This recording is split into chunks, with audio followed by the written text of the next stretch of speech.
Hello friends, അങ്ങനെ ഇന്ന് രാവിലെ സൈക്ലിങ്ങിന് ഇറങ്ങിയതാണ്. സമയം 6 മണിയായി. ഞാൻ സൈക്കിളിൻ്റെ ഫ്രണ്ടിൽ ലൈറ്റ് വെച്ച് ബാക്ക് ലൈറ്റെല്ലാം ഫിറ്റ് ചെയ്തു. ഇനി ഇവിടുന്ന് നേരെ അങ്ങോട്ടാണെന്നറിയില്ല പോയിക്കൊണ്ടിരിക്കുന്നുണ്ട്. ഒരു കൂട്ടുകാരനുണ്ട് എൻ്റെ ഫ്രണ്ട്സ്, അപ്പോൾ അവനെ വിളിച്ചിട്ട് വേണം പോകാൻ. അപ്പോൾ നമ്മൾ സാധാരണ ജോയിൻ ചെയ്യുന്ന സ്ഥലത്താണ് പോയിക്കൊണ്ടിരിക്കുന്നത്.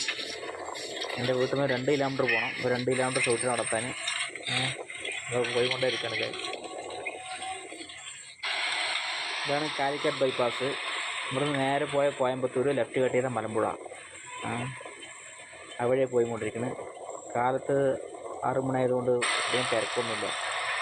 ഇതുകൊണ്ട് പാലക്കാട് പച്ചക്കറി മാർക്കറ്റാണ് കേട്ടോ. അതായത് 2 മാർക്കറ്റുണ്ട്. ഒന്ന് മേലാമുറിയിലാണ്, ഒന്ന് ഇവിടെ ശേഖരിപുരം പറയും. അവൻ വരാൻ പറഞ്ഞ സ്ഥലം ഇവിടെയാണ്. ഇവിടെ നിന്നാണ് ഒരുമിച്ച് പോകൽ. അവൻ അടുത്ത ജംഗ്ഷനിൽ വരാൻ പറഞ്ഞു. നേരെ മലമ്പുഴ പോകാമെന്ന് അവൻ പറയുന്നത്. അപ്പോൾ അടുത്ത ജംഗ്ഷനിൽ അവിടെ വെച്ച് മീറ്റ് ചെയ്യാമെന്നാണ് പറഞ്ഞത്. അപ്പോൾ അവൻ വരുന്ന സ്ഥലത്ത് പോയിക്കൊണ്ടിരിക്കുകയാണ്. അപ്പോൾ മലമ്പുഴൻ്റെ ആ പോണ വഴി തന്നെ അതാ വരുന്നുണ്ട് കേട്ടോ. ആ കാണുന്ന തന്നെയാണ് കൂട്ടുകാരെ. അപ്പോൾ ഞാൻ അവനെ ഒരുമിച്ച് പോകാൻ നിൽക്കുകയാണ്. എടാ സൈക്കിളിൽ കാറ്റില്ല, കാറ്റ് കുറവാണെന്ന് അവൻ പറയുന്നു. ഒരുപാട് ദൂരം ചൂട്ടില്ലെന്ന് പറയുന്നു. അത് സൈക്കിളിൽ കാറ്റ് കുറവായതുകൊണ്ട് ചൂട്ടാൻ ഒരുപാട് ദൂരം വരുന്നില്ല എന്നവൻ പറയുന്നത്.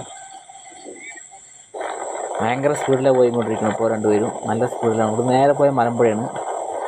ഇത് വന്നിട്ട് ഒരുപാട് സിനിമ ലൊക്കേഷൻ ഈ ഭാഗത്തുണ്ട് കേട്ടോ. മലയാള സിനിമ നമുക്കറിയാമെങ്കിൽ താഴെ കമൻറ്റ് ചെയ്യുക. ഒരുപാട് സിനിമകൾ എടുത്ത ഷൂട്ടിംഗ് സ്പോട്ട്. 2 പേര് ചവിട്ടി മതിയായപ്പോൾ ഒന്ന് റെസ്റ്റ് എടുക്കുകയാണ്. ഭയങ്കര 10 കിലോമീറ്റർ മേലെ ചവിട്ടിയപ്പോൾ. ഇത് വന്നിട്ട് ഈ ഗ്രൗണ്ട് വന്നിട്ട് പാലക്കാട് ഡ്രൈവിംഗ് ടെസ്റ്റ് നടക്കുന്ന ഗ്രൗണ്ടാണ് കേട്ടോ. ഇവിടെ നിന്നാണ് ഞാൻ ഡ്രൈവിംഗ് ടെസ്റ്റ് പാസ്സായത്. ഇതാണ് ആ ഗ്രൗണ്ട്. ഇപ്പോൾ പോയിക്കൊണ്ടിരിക്കുന്നത് മലമ്പുഴ ഫാൻറ്റസി പാർക്കില്ല, അമ്യൂസ്മെൻറ്റ് പാർക്ക്, വാട്ടർ പാർക്ക്. അതിൻ്റെ ബാക്ക് സൈഡ് കൂടെ പോയിക്കൊണ്ടിരിക്കുന്നു. അതിൻ്റെ ഫ്രണ്ടിലെത്തി. ഇതാണ് ഫാൻറ്റസി പാർക്കിൻ്റെ ഫ്രണ്ട്. ഇനി കുറച്ച് നേരം റെസ്റ്റ്. 10 മിനിറ്റ് റെസ്റ്റ് ഇരുന്ന് ഇനിയും ചവിട്ടും. ഇനി ഇവിടെ നേരെ വീട്ടിലേക്കാണ് ഗൈസ്. ടൈമായി, വർക്കിന് പോകാനുള്ളതാണ്. ഇവിടെ നേരെ വീട്ടിലേക്കാണ്. ടോട്ടൽ 14 കിലോമീറ്റർ മേലെ ഒന്ന് ചവിട്ടുന്ന ഒരു ദിവസം.